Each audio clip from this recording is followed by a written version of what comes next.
તો અમદાવાદની જેમ જ સુરતમાં પણ આ કાર્યવાહી કરાઈ રહી છે। સુરતમાં પણ જીએસટી વિભાગ દ્વારા સર્વે હાથ ધરાયો છે।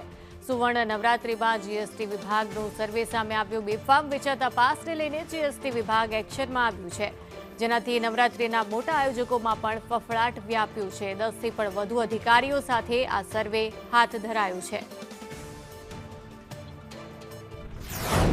સુરતની સુવર્ણ નવરાત્રિમાં જીએસટીની રેડ થઈ છે। અમદાવાદ સાથે સુરતમાં પણ જીએસટી દ્વારા રેડ કરવામાં આવી છે। અહીં જો વાત કરવામાં આવે ત્યારે બેફામ પાસ વેચાતાને લઈને જીએસટી વિભાગ હરકતમાં આવ્યું હતું અને તેમના દ્વારા રેડ કરવામાં આવી હતી। અને થોડા દિવસ પહેલાં પણ સોશિયલ મીડિયા પર એવા વાતો પણ સામે આવી હતી કે અહીં પાસનું વેચાણ કરવામાં આવે છે, પરંતુ અંદર ઓવરલોડિંગના કારણે એન્ટ્રી નથી આપવામાં આવતા। આ તમામ બાબતો સામે આવી છે। અને પરંતુ જ્યારે સુવર્ણ નવરાત્રિ જે છે ત્યાં જીએસટી જ્યારે રેડ થઈ છે ત્યારે સુરતના અન્ય જેટલા 4 થી 5 મોટા આયોજકોમાં પણ ફફડાટ પામી છે। કારણ કે જ્યારે બેફામ પાસનું વેચાણ થતું હોય પરંતુ અંદર એન્ટ્રી ન મળતી હોય તેવા અનેકો ફરિયાદ મળતી હોય છે, ત્યારે અનેક સ્થળે પણ આવું થતું હોય તેવી હાલ વિગતો સામે આવી છે। પરંતુ કેટલાક બેનામી વ્યવહાર પણ સુવર્ણ નવરાત્રિ પાસેથી મળ્યા હોય તેવું હાલ આશંકા સેવાઈ રહી છે। ત્યારે તેને લઈને અમદાવાદ અને સુરતની સુવર્ણ નવરાત્રિ જે છે જ્યાં થઈ રહી છે, આ સુરતનું જે છે વાય જંકશન ખાતે સુવર્ણ નવરાત્રિનું આયોજન કરવામાં આવ્યું છે। અહીં પૂર્વ મંત્રી જીગરદાન ગઢવી જેવા